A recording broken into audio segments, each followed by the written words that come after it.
শুধু হিজবুত তাওহীদ না, বাংলাদেশে যত ভণ্ড আছে, সাহাবা বিদ্বেষী আছে, নবী বিদ্বেষী আছে, ইসলাম বিদ্বেষী আছে, ওলামায়ে দেওবন্দকে যারা পছন্দ করে না, ওলামায়ে দেওবন্দের বিরুদ্ধে যারা কটূক্তিমূলক কথা বলে, যারা আল্লাহ আল্লাহর রাসূলের বিরুদ্ধে কথা বলে, ইসলামকে ধ্বংস করার চক্রান্ত করে, বাংলাদেশের সমস্ত মানুষ ঐক্যবদ্ধভাবে তাদের বিরুদ্ধে লড়াই করবে, আন্দোলন করবে ইনশাআল্লাহ। যারা ভাইরা আমার, আমরা ঐক্যবদ্ধভাবে যদি এই হিজবুত তাওহীদের এই বেঈমান ওর বিরুদ্ধে আন্দোলন করি, সংগ্রাম করি, তাহলে বাংলাদেশে কোন জায়গায় কাজ করবে এরকম কোন জায়গা বাংলাদেশে ওর জন্য থাকবে না। সমস্ত জায়গা বন্ধ করা হবে, ওর প্রদর্শনা বন্ধ করা হবে, ওর কাজ বন্ধ করে ইনশাআল্লাহ হকের দাওয়াত গোটা বাংলাদেশে আমরা ছড়িয়ে দেব। যদি ভবিষ্যতে আপনাদেরকে আবারও ডাক দেওয়া হয়, অবশ্যই ইনশাআল্লাহ আজকে যেরকম আগ্রহ করে এখানে এসেছেন, ভবিষ্যতে আসার জন্য প্রস্তুত থাকতে হবে।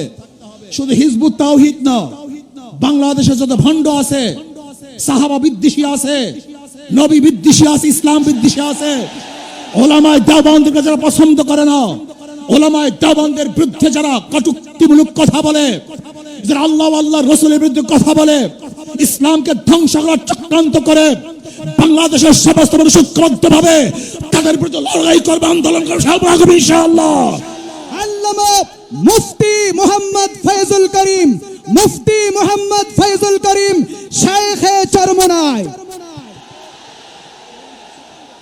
নারে তাকবীর, নারে তাকবীর, আল্লাহু আকবার, নারে তাকবীর।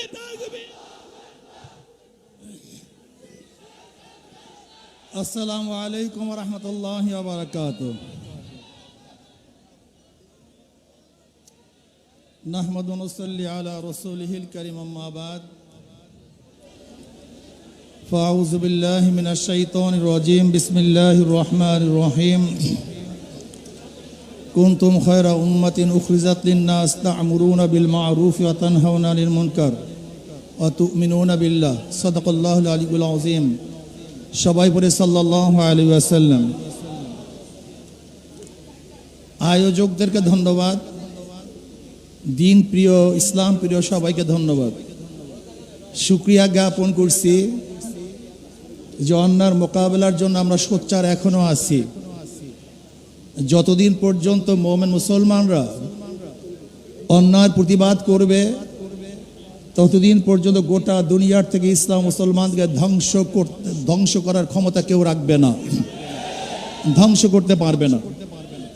কিন্তু যখন আমাদের মধ্যে প্রতিবাদ বন্ধ হয়ে যাবে, ইসলাম ধ্বংস হয়ে যাবে।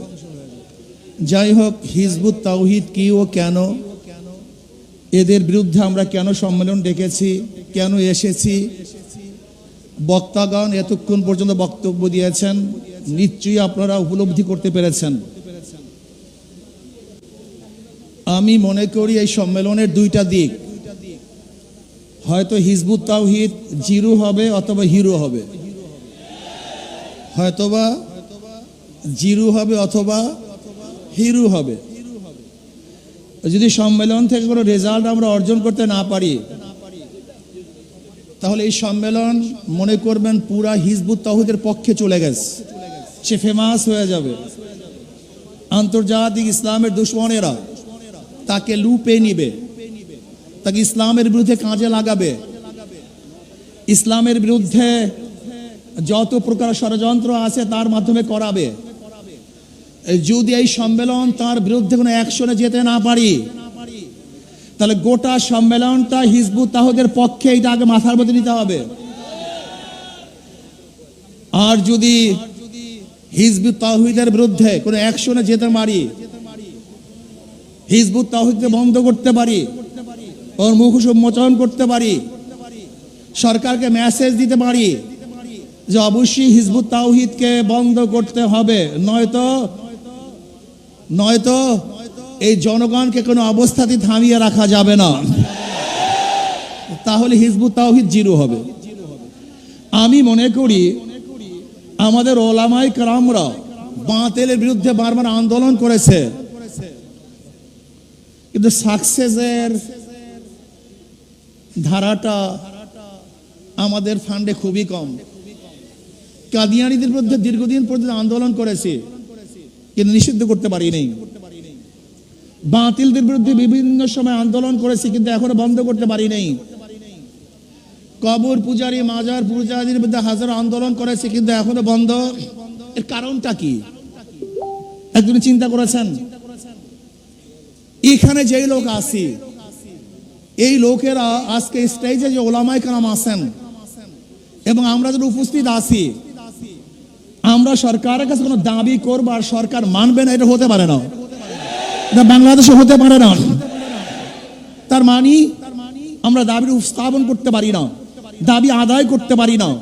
এই জন্য সরকার আমাদের কথাকে গ্রহণ করেন না, গুরুত্ব দেন না।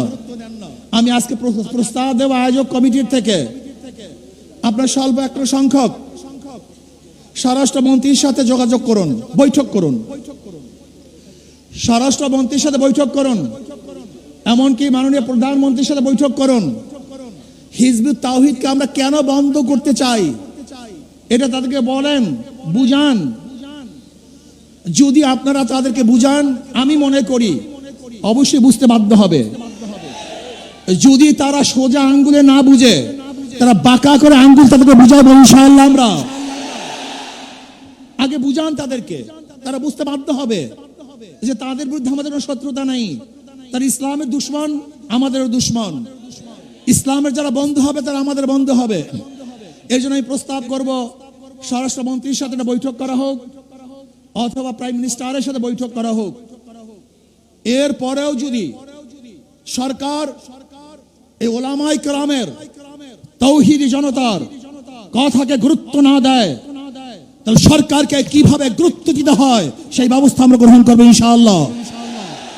প্রিয় ভাইরা আমার, আমরা ঐক্যবদ্ধভাবে যদি এই হিজবুত তাওহীদের এই বেঈমান ওর বিরুদ্ধে আন্দোলন করি, সংগ্রাম করি, তাহলে বাংলাদেশে কোন জায়গায় কাজ করবে এরকম কোন জায়গা বাংলাদেশে ওর জন্য থাকবে না। সমস্ত জায়গা বন্ধ করা হবে, ওর প্রদর্শনা বন্ধ করা হবে, ওর কাজ বন্ধ করে ইনশাআল্লাহ হকের দাওয়াত গোটা বাংলাদেশে আমরা ছড়িয়ে দেব। যদি ভবিষ্যতে আপনাদেরকে আবারও ডাক দেওয়া হয়, অবশ্যই ইনশাআল্লাহ আজকে যেরকম আগ্রহ করে এখানে এসেছেন, ভবিষ্যতে আসার জন্য প্রস্তুত থাকতে হবে। শুধু হিজবুত তাওহীদ না, বাংলাদেশে যত ভণ্ড আছে, সাহাবা বিদ্বেষী আছে, নবী বিদ্বেষী আছে, ইসলাম বিদ্বেষী আছে, ওলামায়ে দেওবন্দকে যারা পছন্দ করে না, ওলামায়ে দেওবন্দের বিরুদ্ধে যারা কটূক্তিমূলক কথা বলে, যারা আল্লাহ আল্লাহর রাসূলের বিরুদ্ধে কথা বলে, ইসলামকে ধ্বংস করার চক্রান্ত করে, বাংলাদেশের সমস্ত মানুষ ঐক্যবদ্ধভাবে তাদের বিরুদ্ধে লড়াই করবে, আন্দোলন করবে ইনশাআল্লাহ। এর জন্য আসুন ঐক্যবদ্ধভাবে সবাই মিলে ঝিলে ইসলামের দুশমনের বিরুদ্ধে আন্দোলন করব, সংগ্রাম করব। আল্লাহ পাক রব্বুল আলামিন এই আন্দোলন এবং সংগ্রামে হককে বিজয় করার আন্দোলনে সবাইকে শরীক থাকার মতো, ঐক্যবদ্ধ থাকার মতো তৌফিক আল্লাহ পাক আমাকে এবং আমাদের সবাইকে দান করুন। যারা আয়োজন করেছেন, এসেছেন, সবাইকে ধন্যবাদ জ্ঞাপন করি। আমার বক্তব্য শেষ করছি। ওমা আলাইনা ইল্লাল বালাগ।